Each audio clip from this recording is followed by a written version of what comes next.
자, 다음은 이준석 위원님 질의해 주십시오. 예, 오늘 출석해 준 세 분 중에서 31일 회의에 배석했던 분 누구시죠?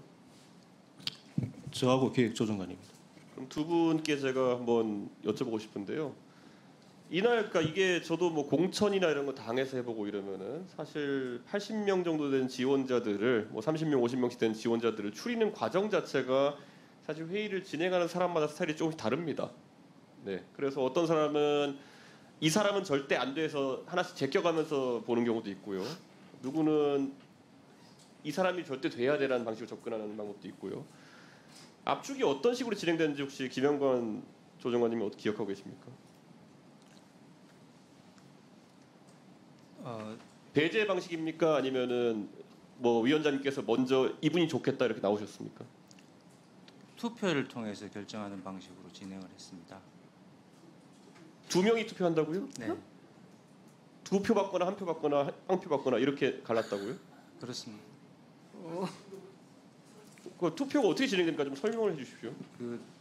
예를 들어서 말씀드리면 그 박문진의 경우에 예. 9분 원래 9분을 이제 예. 선임을 해야 되니까요. 예.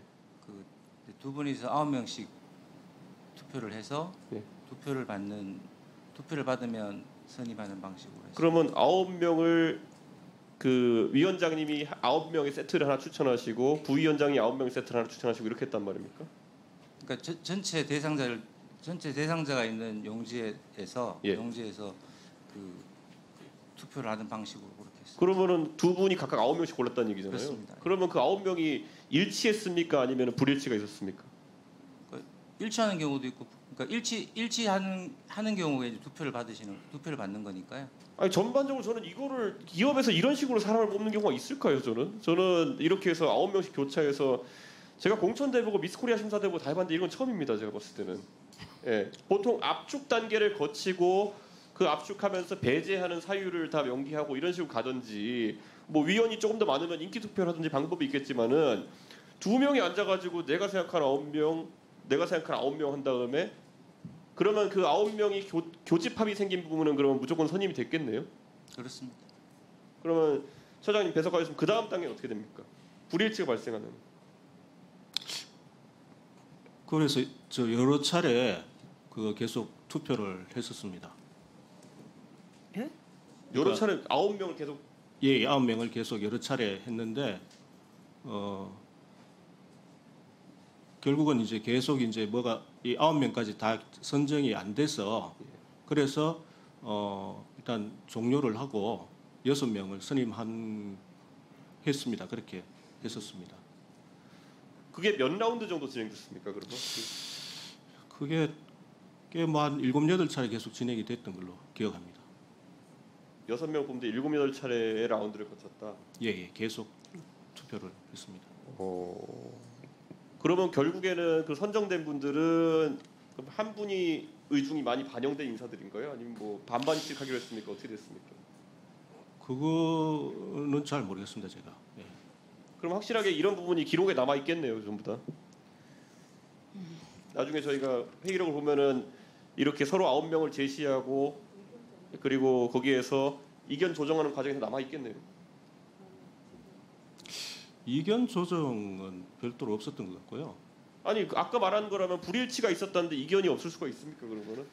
그러니까 두 분이 공통적으로 저기 투표를 하신 분들 나올 때까지 계속 한 거죠. 서로 의견 개진 안 하고요. 그러니까 차이가 생겼을 때 나는 이래서 이 사람이 나은 것 같아 이런 개진 안 하시고 그냥 투표만 계속했다고요? 예, 거의 투표를 했었습니다. 2시간 동안 나오는 투표를. 아니 그러니까 그래가지고 이견이 조정이 됩니까? 이견을 서로 얘기해야지 사실 서로 의견이 팽팽한 상황에서 위원회 조직이라는 게 뭡니까? 결국에는 이게 독임제기구도 아니고 이렇게 돌아가는 이유가 서로 정반합의 과정을 거쳐가지고 인사나 아니면 여러 가지 안건 판단에 대해 가지고 교환의 과정이 있어야 되는 건데 지금 증인들이 말씀하신 바에 따르면 분명히 이견은 처음에 존재했고 근데 이견을 서로 어떤 기록이 남는 방식으로 나눈 기록은 없고 그냥 이견이 존재한 상황에서 투표만 계속했다. 이 제 해석이 맞습니까 지금? 그렇게 증언하신 거잖아요 지금. 예, 투표를 통해서 결정을 했었습니다. 그럼 그 반복해서 투표를 한 결과지는 저희가 볼 수 있나요 나중에? 그게 이게 무슨 뭐 둘이 어디 투표함에 넣고 개봉하고 이런 게 아니라 그냥 서로 공유해가면서 나는 이 사람들 너는 이 사람들 이렇게 했을 거 아닙니까? 아 그렇게 하지 않았어요? 그렇게 하지 않았습니다. 또 어떻게 한 겁니까 투표는? 투표 용지를? 아 근데 예전에도 그렇게 뭐 한 적이 있었던 거 아닌가 모르겠습니다. 예, 예, 맞습니다, 예, 예. 맞습니다. 예, 예, 예. 예. 그 투표용지에 이제 도장을 찍는 거죠, 이렇게. 예. 2분에서 다시 시작합니다. 예. 2분에서. 아니 저 여기까지 하겠습니다. 저 이제 이해가 안 가가지고 추가 질의를 이어갈 수가 없어가지고 예, 혹시 그 위원장님이나 간사님이 좀 예, 아시면 좀 도와주십시오. 이게 이런 투표를 예. 여기 들으세요. 2분.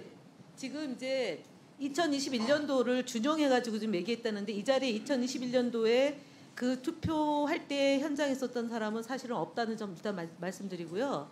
두 번째는 그때는 제가 뭐 나중에 제 시간에 질의 시간에 질문하려고 그랬는데 속기록을 보니까 2021년도에 직접 면접을 하지 않았다는 것을 차용해서 면접을 안 해도 되겠다. 필요시에 면접이라는 걸 오용했는데 그때는 코로나 시기여서 직접 면접을 할 수 없어서 그 상임위원들은 대회실에 각자 사무실에 있고 그 다음에 면접은 회의실에서 이제 화상 면접을 했어요. 왜냐하면은 코로나 때문에 그 차이가 있다는 거예요. 면접은 한 겁니다.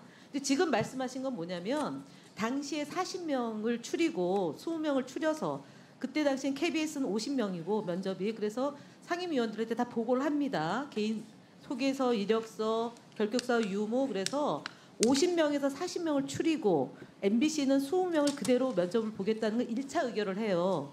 그래서 KBS 면접 일자는 예를 들어서 8월 며칠, MBC 일자는 면접 일자를 정해서 40명하고 20명 중에 3배수, 2배수, 4배수 이렇게 되는 거예요. 그러니까 5명 중에 4명을 추천받으면 그 사람은 1순위로 올라가는 거고 그다음에 야당 추천하는 인사들은 2표밖에 없잖아요. 그러면 크로스로 저희가 간담회를 통해서 아 그럼 이 사람은 야당 추천 몫이니까 다른 상임위는 이분을 추천해주고 또 야당 추천위원이 2명밖에 안 되니까 해주는 식으로 사전에 간담회를 통해서 최종 배수를 확정하고 그러고 안 됐을 경우는 쓰는데 그런 경우는 없었습니다. 그래서 지금 7차례, 8차례를 52명을 명단을 놓고 투표를 했다.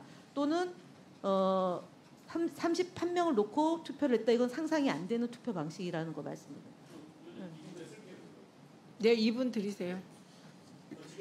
그 김현 간사님 설명하신 것처럼 그러면은 계속 그 이견 조정 없이 아까 53인 되는 명단을 계속 투표를 반복했다는 해석이 맞는 겁니까?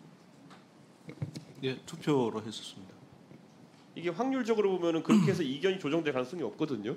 53에서 9으로 추리는 과정 속에서 의견 조정 없이 다시 투표해가지고 걸리려면 몇 백만 번 투표해야 되거든요. 지금 그렇게 했다고 계속 말씀하시는 거죠?